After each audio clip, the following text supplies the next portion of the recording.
I can't change my background, I think.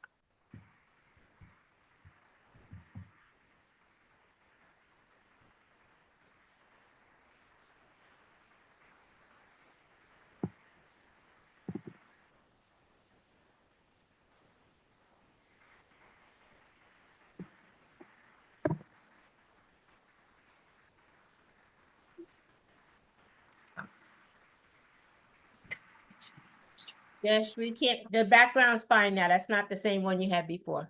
Change it. Okay, Yeah, it's I good. can't. I was literally saying I don't know.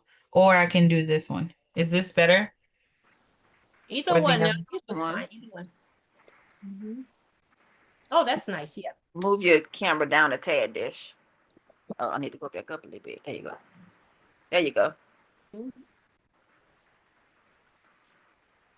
Oh, Dish, sit up a little bit. Can you raise yourself up? Because you can't see you above your name. Your name is blocking your face. So you I need to can't. go. Can you Um, lean your computer screen down? Yes. Yes, that's better. Okay. I can't. I don't know how to do it on this I computer. I see you. You good. Okay. A little bit more. Whatever you just did, do it again. Yes. Okay, perfect. Okay. Thank you, Mark.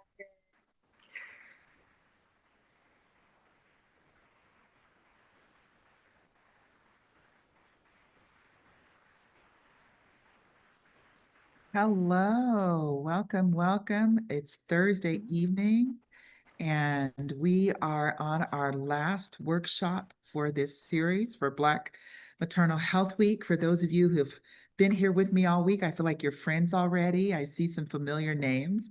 And for those of you who are new, welcome. I am excited for tonight's conversation because I think it speaks to something that is real. And too often we don't turn a light on the emotional toll of pregnancy. We tend to do a call the midwife sort of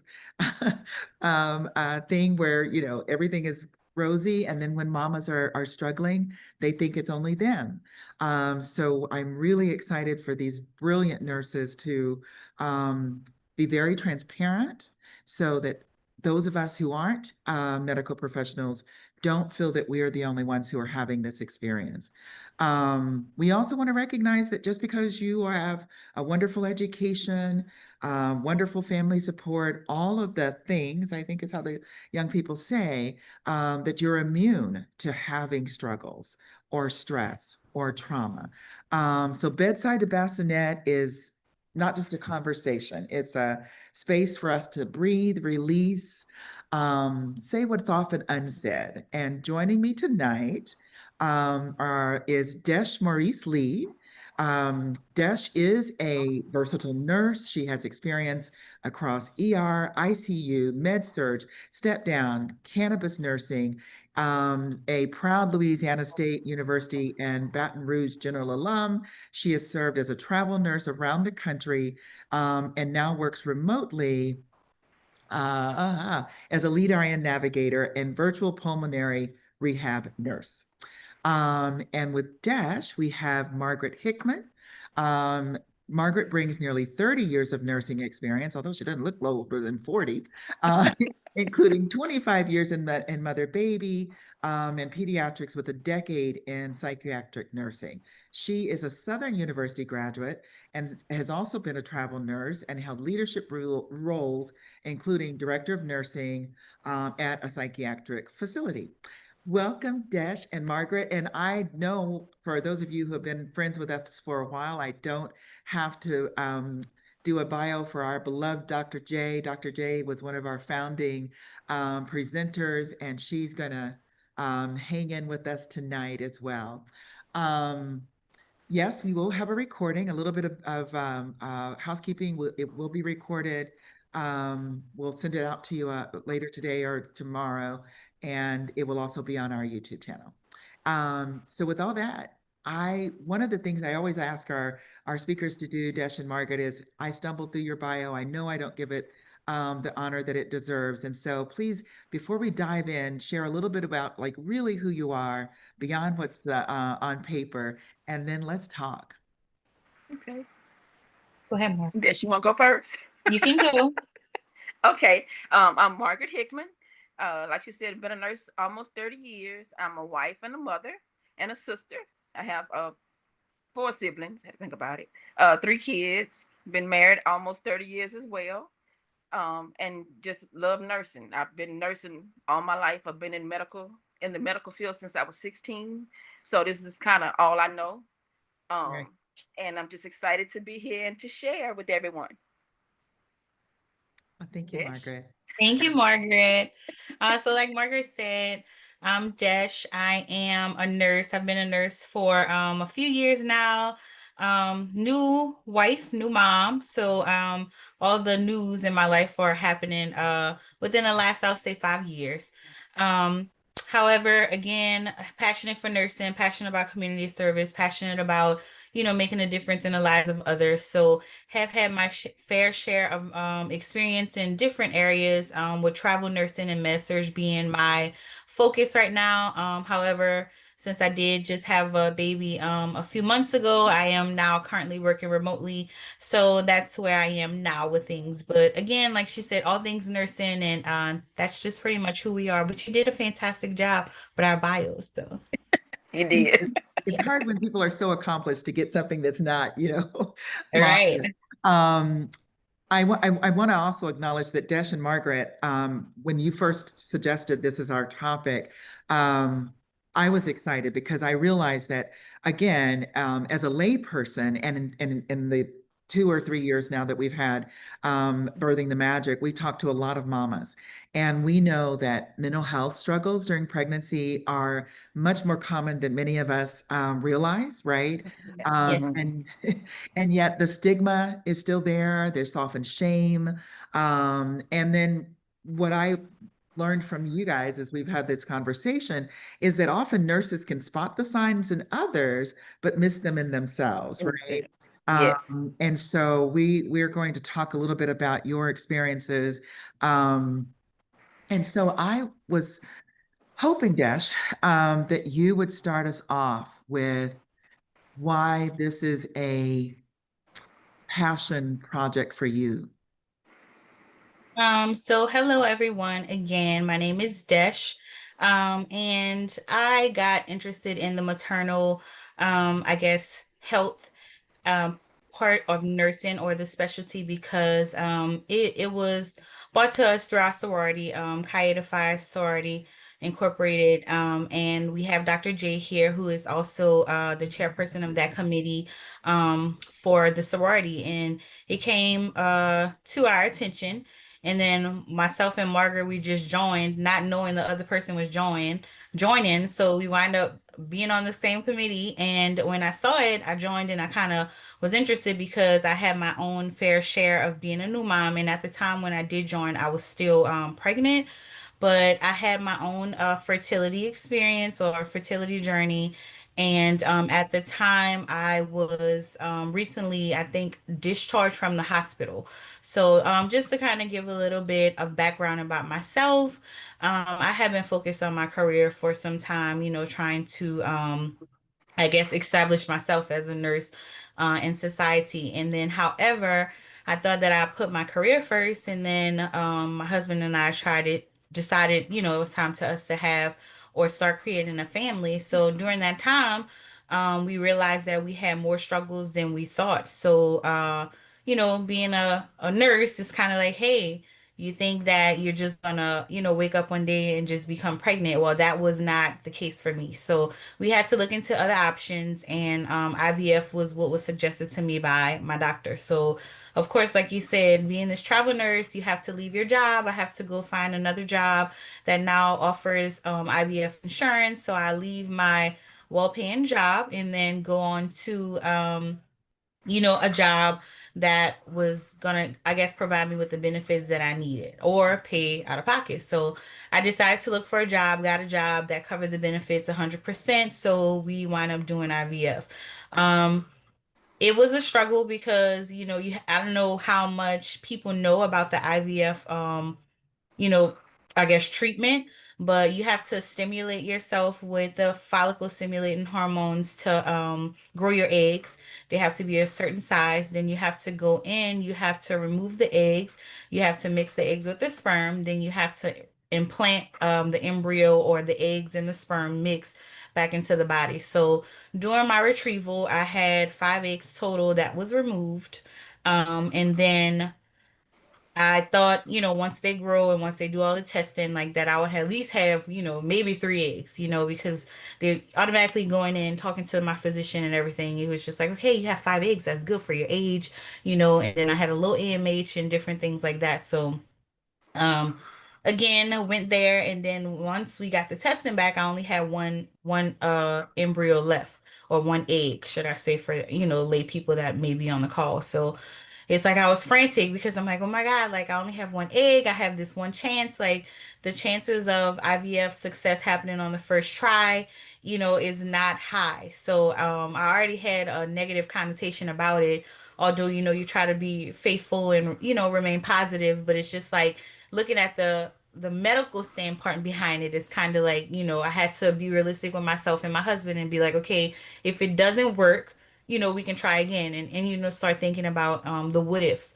So when I talked to my doctor, he was just suggesting like Desh, it's one egg. All you need is one to happen. All you need is one to create a baby and give you the family that you're looking for. So lo and behold, that egg took. So we then, ended up pregnant. So and my lovely sister here, once I became pregnant, she was helping me because it's like navigating, which I have several family members and friends who have had kids.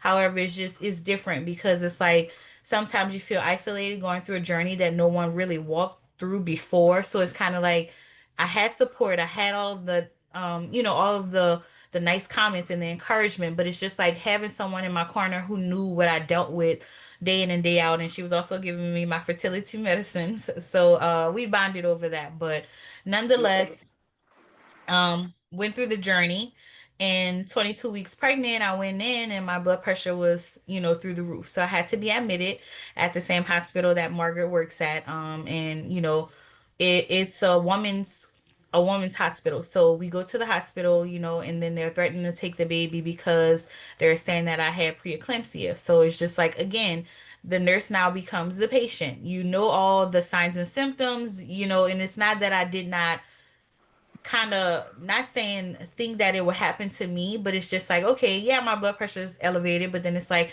oh, I could be stressed out because of this, and you're trying to, push it to the side. But as a nurse, I knew, beyond a shadow of doubt, like, hey, when I went in, I knew I wasn't coming out. So I know they were going to admit me. I had to prepare my husband and, have my family there to support and care for me. But nonetheless, we went in, and it's just like, hey, you have to fight for yourself. You have to fight, to make sure that these people hear and see you for who you are. Like, here it is. I mean, some people knew that I was a nurse because some of the nurses there caring for me I had worked with at another hospital. So they were there caring for me. But it's just like being an African American female, it's just like fighting again for my voice to be heard. Like, hey, I'm having headaches, I'm having blurry vision, I'm having double vision, So it's like I knew something was not right. And then thankfully my maternal fetal medicine doctor, which was a great guy, he got involved, and he's like, hey, we don't want to have to take your baby, but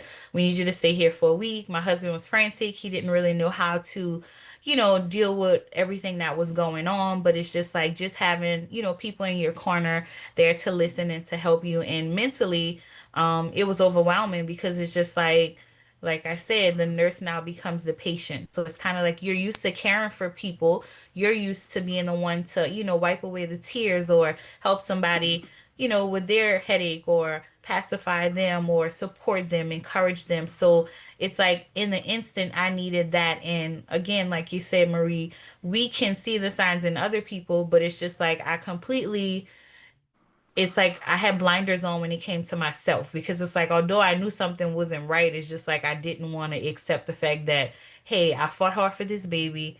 I already, felt a certain way because I felt like I put my career first. I'm now struggling with IVF.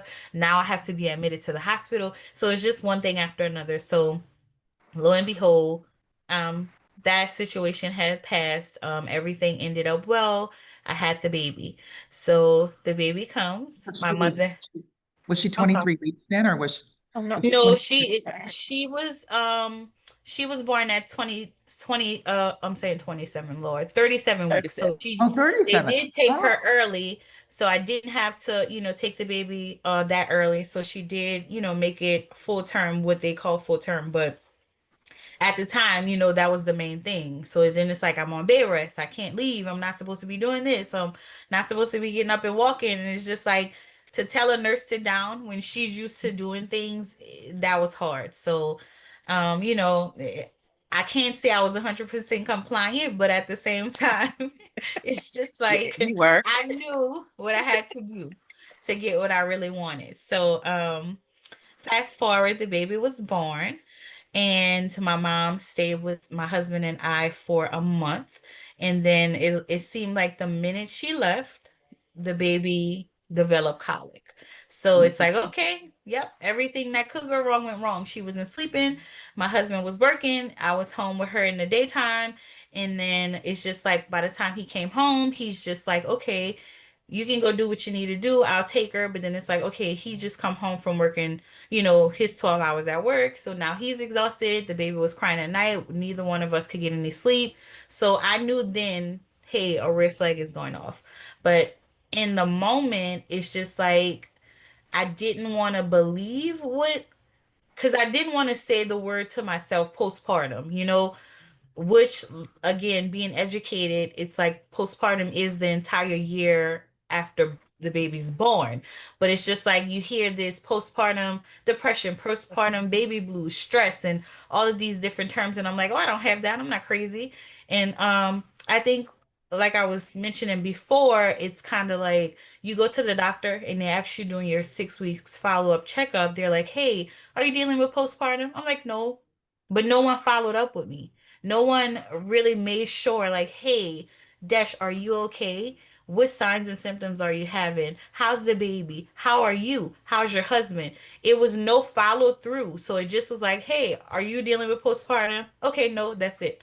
But I knew something wasn't right because it's just, it's not that I felt like I was overwhelmed, but it's like I knew once the baby had colic and I had to pretty much stop what I was doing, focus on the baby, leave everything else alone, stop trying to deal with, the my life and this and that. I knew something, something really was not working. So my mother-in-law came to my house one time to visit. And she was like, hey, I'll watch the baby while, you and your husband get some rest. At that point, again, my mom was gone. So then when she came over, the baby cried all night. So my husband was looking into getting a night nurse. And we were like totally against it. Like, no, no way. We're not bringing another woman into the house. We're not bringing somebody else. This is just not going to work realistically. So she suggested, like, hey, your mom and I are both home. They live 4 houses away from each other. She's like, why don't you and the baby come down and we're going to work it out? Like, you guys can come and stay with us for how, at the time, in my mind, I didn't even want to do it. I was overwhelmed because I was just like, hey, you know, I'm a new mom. I'm supposed to be able to do this. I've done everything else on my list of to-dos. This is something else that I prayed hard for. I already went through a fertility journey. I've already been discharged from the hospital. I prayed for this baby. So it's kind of like it was something else that I felt like I had to do internally. I can do it. The baby has colic. Okay, I can do it. I can do it. I don't need to go home. But I came home, which was a 2 week, supposed to be a 2 week stay, and I'm still here. The baby's 6 months now. So, and it's just like it's just it was overwhelming because it's like I started talking to a therapist, not not just for what I thought was the baby blues or postpartum depression, but just everything, just being a new wife, a new mom, having a new baby here. I left my home. My husband, he's still in Baton Rouge. I'm still down here in New Orleans. So it's kind of like a lot was going on all at once. So when I started talking to the therapist, she was like, give yourself a round of applause. Like you are really killing it. And I'm just like, no matter what you say, I can't wrap my head around that because I felt like I prayed for a child. I went through the struggles, but I still didn't master that. So she was like, you know what, Desh, like, when are you gonna go home? So she was like, hey, I'm gonna give you a timeline. It's time for you to go home. I want you to look into, different ways to, position yourself and the baby back to going back home with your husband. And I was just like, I can't do that. I just can't. So she was like, we had a few different sessions and she was like, you're dealing with postpartum grief. And she was just like, do you know the signs of grief? And I was like, yeah, I know the signs of grief. Like, I'm educated. I know the signs. And, it's just like I didn't want to really listen to what it was she was trying to say because I feel like we have a stigma. Like, I'm not crazy. I'm not crazy. I'm not like I'm sane. I'm not trying to harm myself. I'm not trying to harm the baby. But at the same time, it's just like she was like, no, like there are 5 stages. There's like the um denial, there's anger, there's bargaining, there's the depression, then there's the acceptance. So she was like, you are literally dealing with postpartum grief. She was like, you have grief and it's okay. You have a form of postpartum depression. She was just like, but you're functioning. She's like, we're not saying that you're trying to harm yourself for the baby, but it's like you can't make a rational decision to bring yourself and the baby back to your house because right now you have all the help. She was like, why would you leave right now? Like she was just like, in my mind, what she's trying to teach me is, hey, it's okay to need help. It's okay to reach out. It's okay to be vulnerable. It's okay to say you don't have it. And I think I mentioned before, like just talking to my family when I was here, and people are like, hey, y'all are living down here now? I'm like, no, just me and the baby. Like sometimes I'm like, the baby had colic. I needed help. I needed my mom. I needed my support. I needed my family. I needed the grandparents. I needed the aunts. I needed the uncles to be here, to surround me and to support me. And then one of my cousins was like, yeah, but you do realize like you're the mom. Like you're the mom. Like I guess in other words, and not meaning it in a negative way, but it's just like people have done this before, and so can you. So it's just like in my mind, I think that kind of correlates back to what a lot of people are thinking. It's just like, hey, another woman did it, so you should be able to do the same thing. Like what separates you, Desh, from Margaret, or what separates you from Dr. J? People have had kids before and they had life going on. They had, families. They had to cook. They were in school. They were trying to, advance their career and different things. So it was a little overwhelming at Stop there for a moment, Desh, and Mhm. unpack that for a moment, because if you recall, that was the money statement that you made when we were talking earlier. How often and unknowingly, right? That how often we, as your village, can guilt moms for saying this is not the beautiful Madonna experience that y'all told me it was going to be, right? So, Margaret, with your experience, and first, Desh, thank you for sharing this story. I know it has to be both emotional and possibly Mhm. traumatic to have to relive it, but we are so grateful that you are being so transparent, so that the mamas out there um, Yeah. who are going through this see a brilliant, accomplished young woman and realize I am not flawed, right?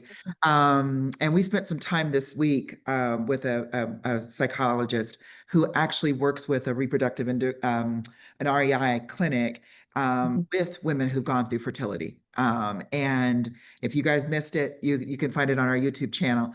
But Margaret, I want to turn to you because what's coming up for you, given your not just only your wonderful relationship with Desh as a friend, but putting on your nurse's cap as a professional? What reflections do you want to share around first how we need to be more supportive to families, or to mama rather, and not compare, and then second, going back to the point that the experience that Desh had where the doctor said, "Are you experience postpartum depression?" And she was like, "Well, no." But we know in fact she was. What are some Mm-hmm. things that for those on the call who are practitioners, what are things that they can do differently when engaging with mom to help her identify the experience sooner? I would have to say, when you're asking the moms about what are you experiencing or how you doing, or do you think you having postpartum depression, to be more specific, are you sleeping? Are you eating? Are you Mhm. able to take care of the baby? Are you able to take care of yourself? Are you having good relations with your family? Do you have help? Is your spouse there available to help you? And are they? Because some spouses are there and they don't help. Not that they don't want to help, they don't know how to help. So to just dig deeper and go further, because a lot of times those questions don't get answered. And then those moms go into a whirlwind of issues, and it ends up with the baby being hurt, or a mama being hurt, or a mama taking her life because she just feels so overwhelmed and she feels like people are not hearing or not understanding what she's trying to say, but she can't put it into words. Mhm. So I work, like I said, at a woman's hospital, on a perinatal mental health unit. And one of the things we focus on a lot is sleeping and eating, and moms just being able to verbalize some of what their day looks like. So then we can be an assistance to them.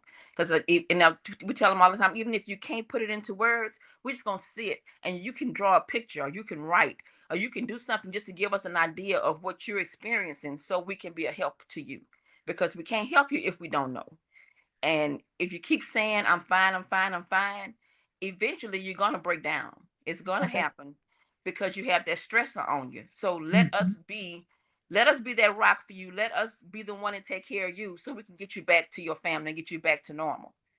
Is our purpose. And a lot of them are like, I didn't think of it that way. I didn't realize I wasn't depending on people, because you have mommy guilt. As soon as you have a baby, you're supposed to click in. You're supposed to be able to feed and dress and take care and meet their needs and meet your other kids' needs if you have other kids, and meet your husband's needs. And then show grandma, I got this because you had 17 kids and I got one. I got this, mama. You want to show everybody that I'm the super mama, and a lot of times you can't.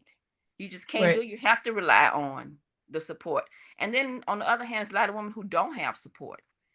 So we have to look at ways we can help them so they can have a successful, relationship with their child, and try to give them support so they're able to take care of their babies and take care of themselves. Because we have a lot of people here that don't have family support or don't have the significant other to help them. So you have that aspect of it as well. Mhm. That's a very good point, Margaret. In terms of, sometimes we may have to build our village, and that's not an indictment of our families, but Right. I know some of my friends who have their daughters are having children, and they're still working. Mhm. Um, Right. so if you're in your early 60s, you're still working generally. And Right. so I know it was such a blessing for me that I was able to go and be with my daughter.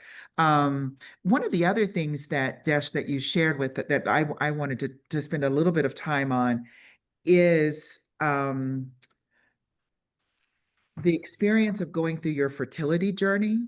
Um, do you mind to talk to us about, like you said, that Margaret was there for you, and you had to go through so many steps. And thank you for outlining that, because I don't know that we've ever had anybody on our show who's talked about all that you go through, and such a blessing that that one egg survived, right? And she's a Right. beautiful little girl. Um, were you, do you think, how much do you think that contributed to the angst and trauma that you experienced in your postpartum period, after the baby was born?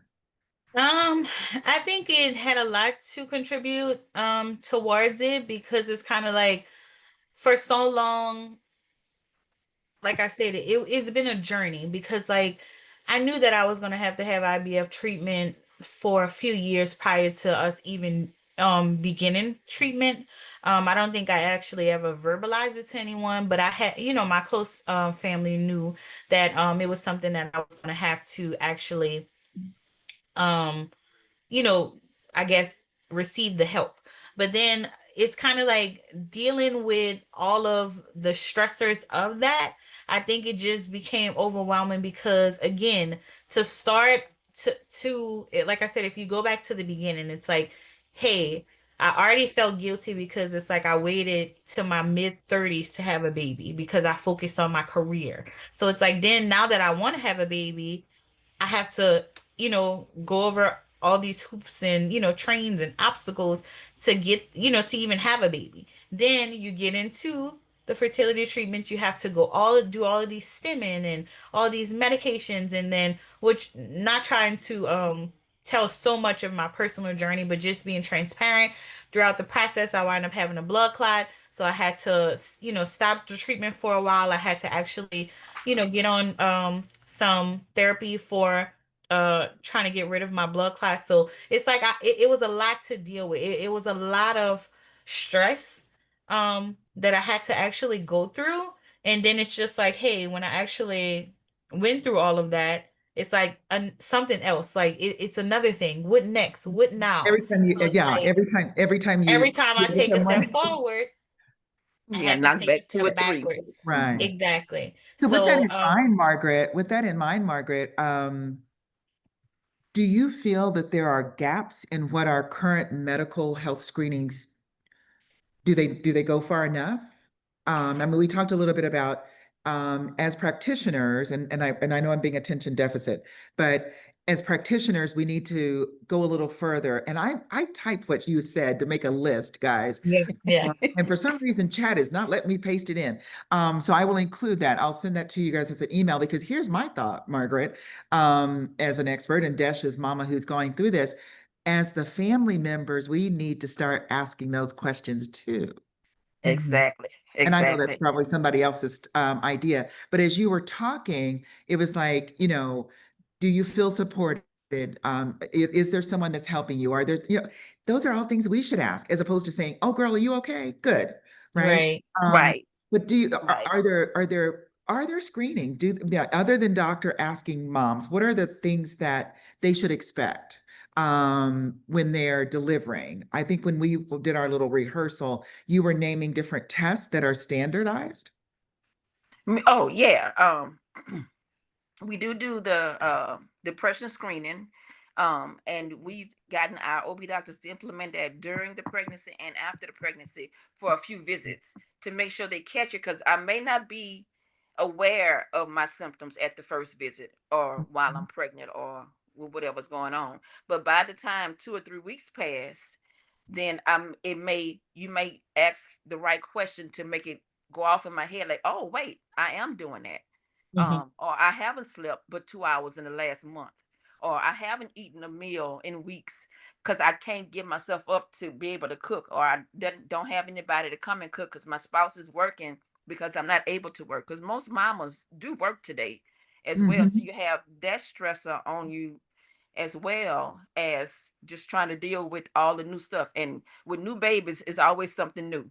You never know. They come in and they beautiful and you love them and they smell good, but they really turn your life upside down. And I And it think just I go ahead. think that was the good thing about it because it's like, hey, like Margaret's saying, at the 6 weeks post-op, I mean post our baby, Postpartum. I'm saying post-op, postpartum screening, they're like, hey, are you depressed? I'm like, no. But then like Margaret's saying, it's just like that's the only time they asked me. Once I had the 6 week follow-up appointment, she's like, okay, I'll see you back in a year. So that was it. A It's lot can it's happen. Yeah. no in between, no check-in, no anything. And it's just like I'm thankful again for the village because it's like to have a friend like Margaret who knows the questions to ask me, who knows when I was going through these things. She's like, hey, Dash, I can recognize this, I can see that. So it's just like it's a very imperative. And I think that, like you're saying, going back to the stigma, it's just a cycle. You don't know. No one's asked you were you dealing with postpartum stress or depression. So we don't know. It's just like a cycle that's constantly going. We don't know the questions to ask. We don't know, at what point to say, Mom, are you okay? Are you sleeping? Are you caring for yourself? Like at one point I can remember after the baby was born, I just wanted to take a shower one day. And it's just like people are like, oh my God, that's probably crazy. I just want a shower. It's not, it's like, it has nothing to do with the baby, it has nothing to do with my husband, it has nothing to do with my family or my friends. I just want to take a shower. You know what I'm saying? So it can be overwhelming. And I just feel like for so many other people, it's a lot. It could be overwhelming. It really could be overwhelming for a layperson who doesn't know. Because, like I said, being a nurse, it went right over my head. Because I'm Mhm. like, no, I'm not crazy. I'm not trying to harm myself. I'm not trying to harm the baby. Mhm. That's And it. sometimes it's not that. I from the mamas that are here today, we're going to send the list that Margaret just shared with us for you guys to share with your families early on, and say when you call me to check on the baby, or you come by to hold the baby, ask me these questions. I Mhm. will, and then I will encourage you, Mama, to even if your little cousin says we all given birth, um, be transparent. And if your doctor, and when you're doing those Edinburgh tests and are the other screenings, be Yes, transparent with those as well. And if you don't think you can trust your doctor, baby, don't have a baby with him. You Right. need that's right. or Go to her, somebody else. someone else, Mhm. because Yes. if I can't tell you that about my concerns, I don't want you to deliver my baby, right, guys? Right. Mhm. So I agree. Depression is a universal experience, and it's Yeah. Yeah. crazy. We've got Right. to get away from that as a community. Um, let's talk a little bit more because we could talk all week with We Yes, we can. can.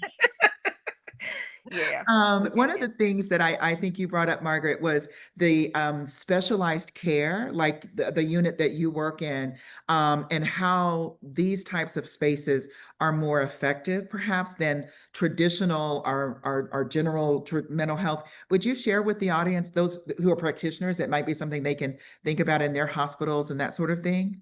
Yes, well, there are only four perinatal mental health units in the United States, so it's a very underserved population. And with my experience in psych, because I've done both sides of it now, um, general psych, I'm trying to say how to put it. It's well, let me go with women's. We have a very personable private unit. The women have private rooms. We set aside time to bring in the families and bring in the baby. So mom is still connected to family and to baby, even though she's in the hospital. We do a lot of groups to do a lot of self reflection. If we know mom is having issues with sleeping or eating, we make sure we focus on that and make sure mom is aware, hey, between this time and this time, this is your sleeping time. You're gonna go to sleep. You're gonna get some rest because you can't function if your brain, if your body is exhausted. You can't function. Eventually, you're gonna poop out and run out of gas and just be. And we don't want you in that state anymore. We need to get you back to feeling normal and being able to take care of your baby. So we do include family a lot into our treatment of our patients. That's Um, neat. Whereas other psych hospitals, it's kind of you put them in there, they're in there for 14 days, and you forget about them. To put it general, we don't Right. bring kids in. We families don't visit as much. Some, well, I can't even say families visit really in the short term psych facilities. A lot of times families don't visit because the patients aren't there that long. Mhm. They do get to make phone calls, and the therapists do try to get like what we call collateral from families. But in our in the maternal health side of it, we really that's a big chunk of our care. We have to talk to the family. We have to get them involved. We have to know what support they're gonna have when they leave us, Mhm. because they're gonna just fall right back into that cycle again if we don't make sure they have stuff in place. And then if that Right. stuff in place doesn't work, we're always there to catch them and do it again, because they can come to us the whole time they're pregnant and up to 365 days postpartum. So if they 366 days postpartum, then we can't take them. But it's other resources and it's other areas we can send them to help them get through. But we take them up through that whole year of postpartum, because you never know when it's gonna hit. And a lot Mm. of postpartum moms, it hits at around that 6 month mark. Is All right. when we're Mm. seeing a lot of those symptoms come up, where they're actually realizing, oh, I've been going through this since I had the baby and I didn't even realize it. Right. Right. So what you hot word that you use there is resources. And thank you for clarifying that there are only 4 units across the country. So we don't want somebody in Evansville, Indiana, my hometown, shout out, um, But looking they can for call us and we looking will for take this, them if because they can girl, get you to ain't us. gonna We'll find take it, them. right? But Yeah. you can call Margaret. Yes. But let's talk a little bit about the resources that are available, or that you, in your experience, Margaret, would suggest family members, for practitioners who are dealing with patients that they are concerned about. What are some resources or support that you would recommend? And then There's Julie, you can chime in as well on this one. let me get the name. I know there's a site that actually my manager just gave to me. It's PSI. Oh, Is the Postpartum Support site. International. Yes. Yes.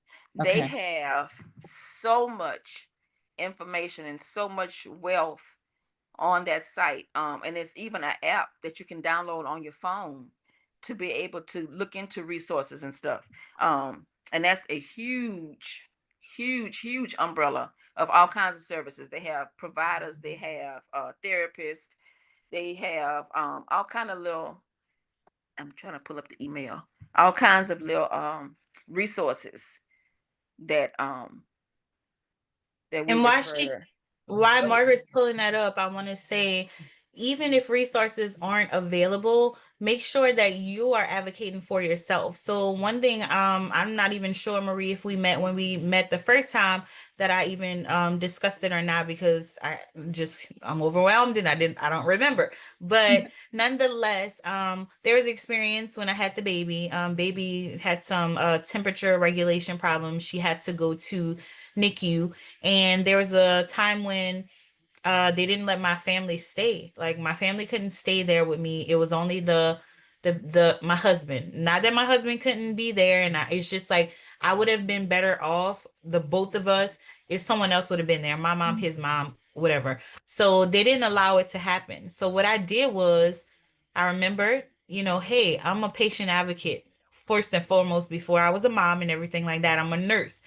I emailed the hospital, and I mean, it's not like I want to say a formal complaint, but it's just like I emailed the hospital. Of course, the patient advocacy, they contacted me and they invited me to sit on the board with them to help them make the necessary changes, or help bring in someone who can clarify what should happen, or to, be the voice of reason or advocate for patients like myself, because I couldn't walk. I had just had an epidural. I was in there by myself. I was calling for a nurse. I'm a nurse, so I know that nurses are here or someone's here.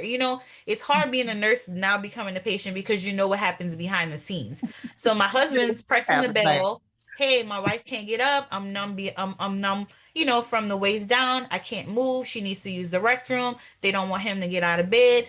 It just was it was a nightmare, for that part for me. So like I said, I took, matters into my own hand, not that I was trying to get on the board, but nonetheless, it's like I created, I was invited to come and sit on this board and be a patient advocate for someone else who may be dealing with the same type of thing, or another situation can happen. You have to, step up, vocalize, advocate for yourself, or advocate for your patients, So even if resources aren't available, always go to the table. If it's not a table there, go create one. So, don't just stop. Don't stop at anything. Just be like, hey, how can I help? So now, I'm a liaison between the patients and what they're experiencing, and, trying to help the hospital make some necessary changes as well. Thank you for that. Yes, Josh, that's because right. one of our speakers this week gave us a list of like the hierarchy, if you feel that your concerns are not being addressed, right? And Mm-hmm. she said start by, sharing your concerns with your bedside nurse, then the charge nurse and the nurse manager, and then that a lot of hospitals have the patient advocate. So I am going to drop that in the chat for us as well. That is a really good point, because I'd love to know why your family couldn't be there with you in the NICU. I mean, I could see back when we were dealing with, oh, snap. COVID, or yeah. Yeah, Right. I don't know why the chat's not letting me put things in today. But we're going to send you guys these resources. And thank you, Margaret, for reminding us of Postpartum Support International, because they also have a BIPOC or Black an affinity support for mamas. Like you can be in a group, like a support group with mamas who look like you, which I think Right. is often a safe space. And then what else came to mind as you were talking? Also, don't forget about the therapy. How I found my therapist was talking to a friend, and she was like, Yes. "Hey, maybe you should talk to somebody. You're so overwhelmed. You're wearing all these hats, and I just feel like you should reach out to somebody and just talk." So she gave me black, is it black Black. therapy for Black girls. Okay. Yeah. Therapy for Black girls. And then that's where you can go in Loveland. there and you can find actual all therapists that are Black, someone that looks like you, as well as Loveland Foundation. So, Mhm. that is free. Whether you call it a grant or whatever, you go on there, you register. They take applications based on their cohorts. It's a free therapy service. You go on there and you can have therapy for an entire year.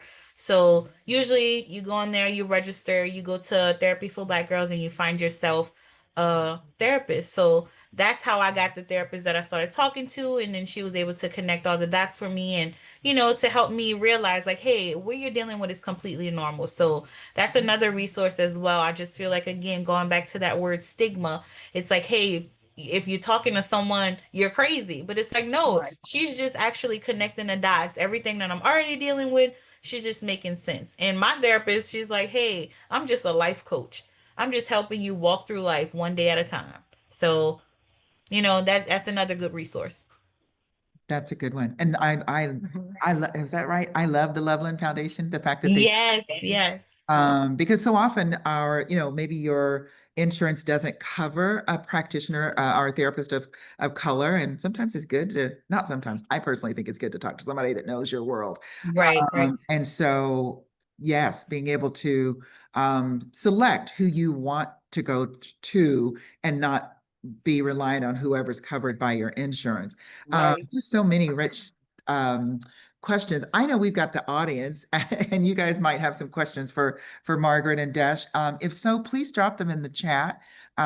Because those y'all that know me and know I've got a lot of questions. I always have a lot of questions, and that I could go on all day. But one of the other questions I had was wait. I'm trying to find it. I'm trying to find it. Yes, I took notes. The myth of the strong Black woman.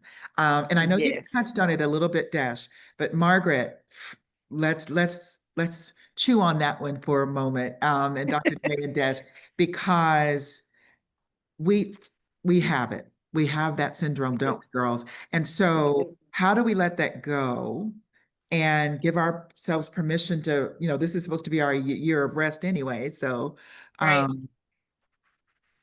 Yeah. I would say, and it is hard to let go of that because you want to be that strong Black woman in the eyes of the community to show that you can and you will and you're going to.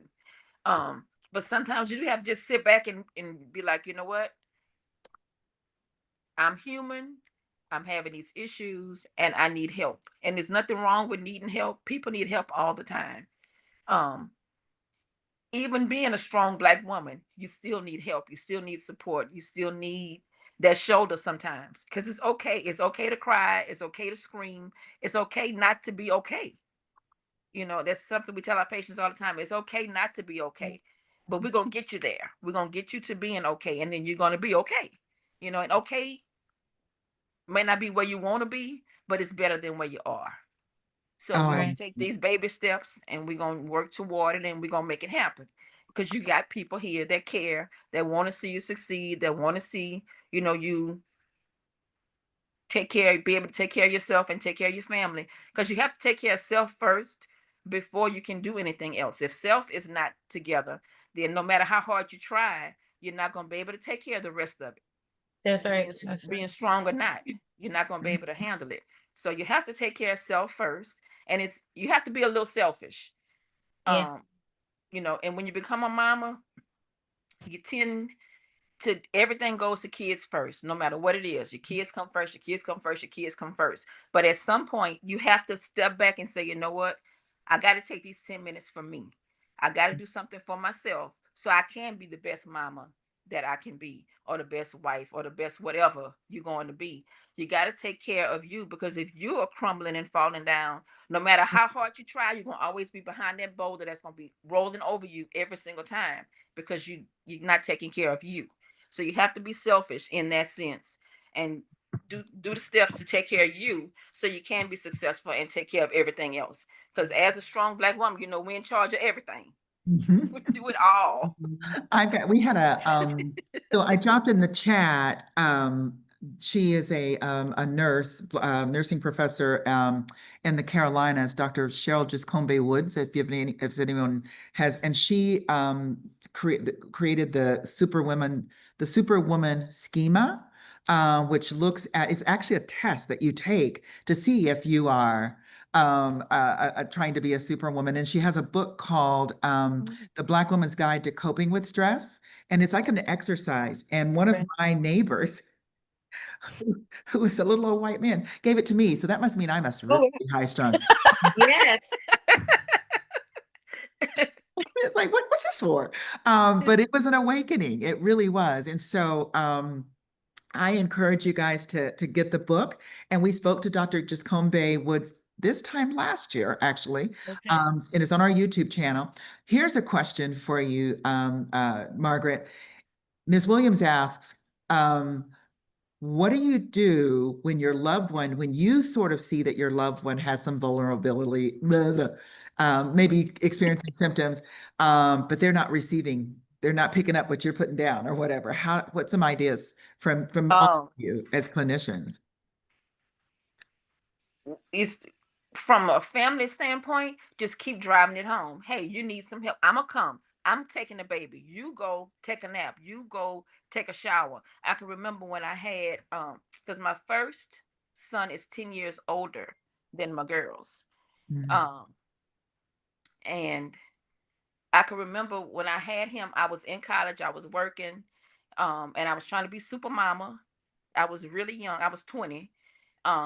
But I can remember one night my mama told me this. She said, I had gotten up frantic everywhere looking for the baby and couldn't find him. And he was in my arms. But I was to that point of exhaustion, but I had no idea I was even tired until she said, look, we're taking the baby. You're going to take a shower and you're going to sleep. And you're going to sleep.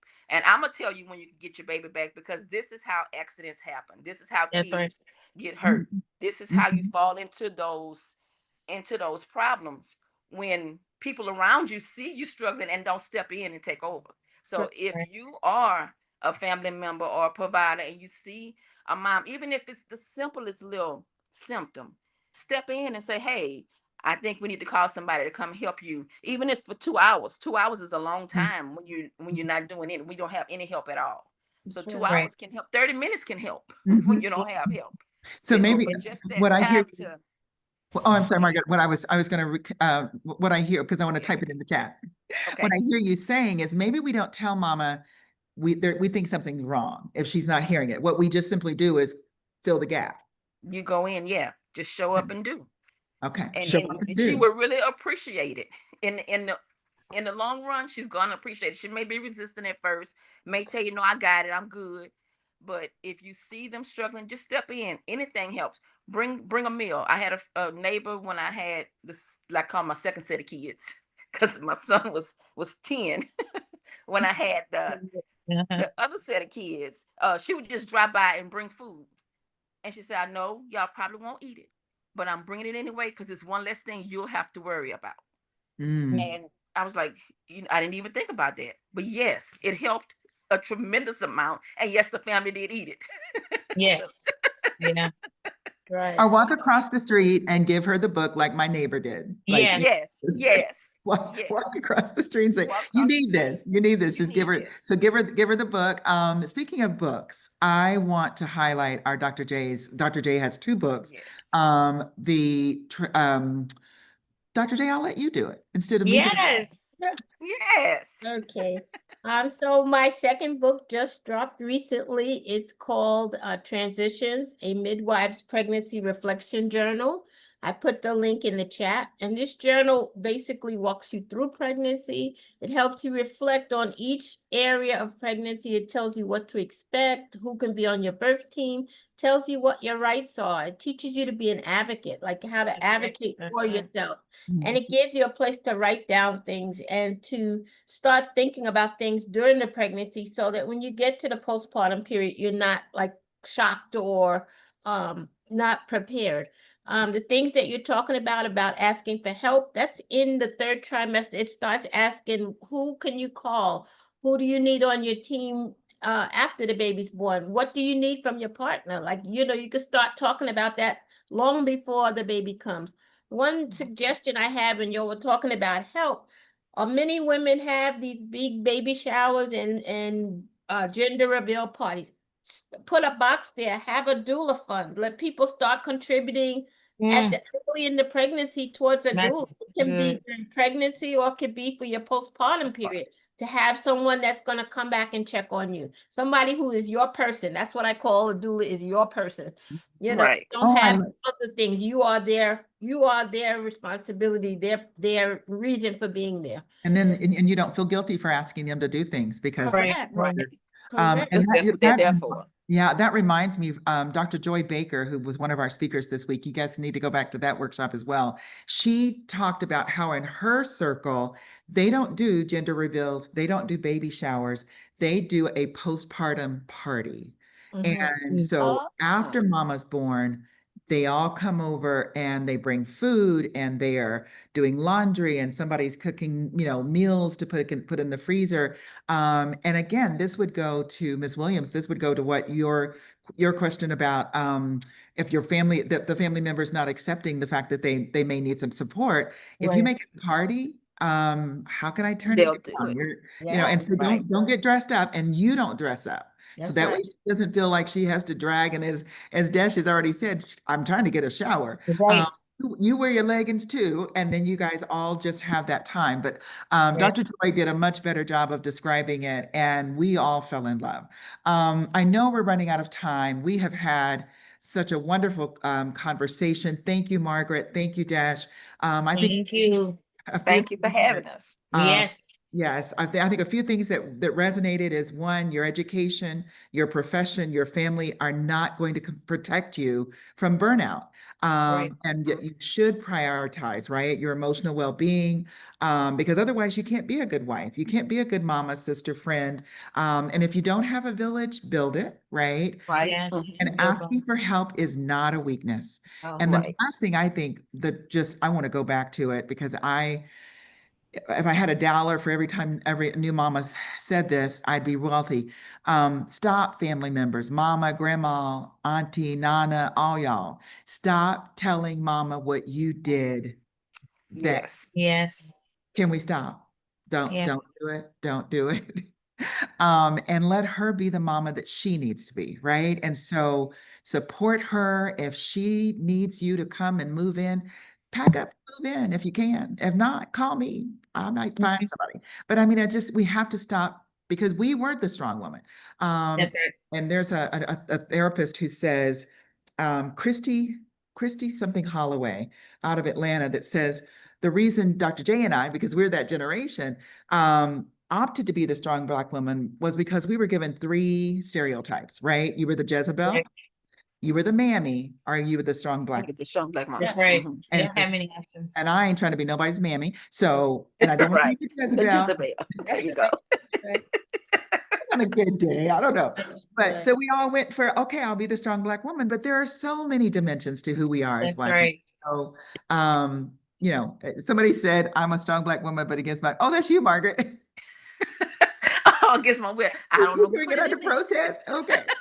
But you guys, thank you so much. I have had so much fun. I feel like I was talking to my girlfriends. I hope you all enjoyed it as well. You Um, did. Thank you so much, Marie. Thank you. It's Thank you been to our awesome. audience. We have attendees have hailed from all over the US, Ivory Coast, and the UK. Yes. Oh, wow. International. That is awesome. Yay. Good job. Delisa, thank you. She said, this is beautiful. She's in Dallas. I just love this. I love the technology. I love the conversations. Yeah, Let's Dr. J, did you drop your link in? I Uh, did. Okay. And Yeah. I'll go back, pull the notes, and then we'll include that when we send out the recording. So you have all the notes as well. So you guys have a blessed evening and we'll talk to you soon. Thank Okay. Thank you. you. Bye. Good night. Good night.